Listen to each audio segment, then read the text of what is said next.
আজকে আমাদের আংশিক দাবি পূরণ হয়েছে। আওয়ামী লীগের কার্যক্রম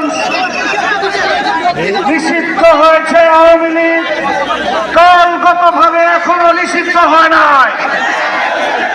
আমরা দাবি করি সন্ত্রাসী সংগঠন ঘোষণা করে আওয়ামী লীগকে নিষিদ্ধ করতে হবে। আমরা রাজপথে আছি। আওয়ামী লীগের বিচার না হওয়া পর্যন্ত রাজপথ ছাড়ব না। আমাদের মাঝে উপস্থিত হয়েছেন হেফাজতে ইসলাম বাংলাদেশের যুগ্ম মহাসচিব মাওলানা খালেদ সাইফুল্লাহ আইয়ুবী, উপস্থিত হয়েছেন হেফাজতে ইসলাম বাংলাদেশের সহকারী মহাসচিব মাওলানা শেখ হাসান জামিল।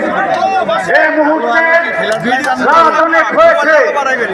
আমাদের সামনে বক্তব্য পেশ করে আজকে এখানে দোয়া করবেন বাংলাদেশের মুক্তিকামী মানুষের বলিষ্ঠ কণ্ঠস্বর, আন্দোলন সংগ্রামের প্রাণ পুরুষ, হেফাজতে ইসলাম বাংলাদেশের সংগ্রামী যুগ্ম মহাসচিব, বাংলাদেশ খেলাফত মজলিসের মজলুম আমির শাইখুল হাদিস ইবনে শাইখুল হাদিস আল্লামা মামুনুল হক।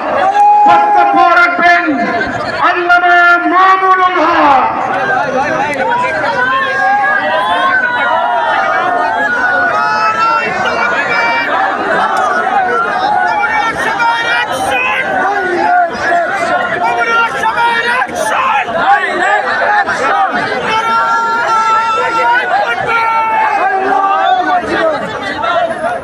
আসসালামু আলাইকুম ওয়া রাহমাতুল্লাহ।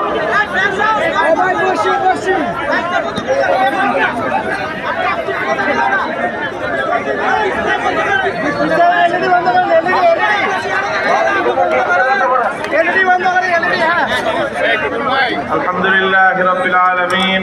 ভাই আপনি একটু সরেন।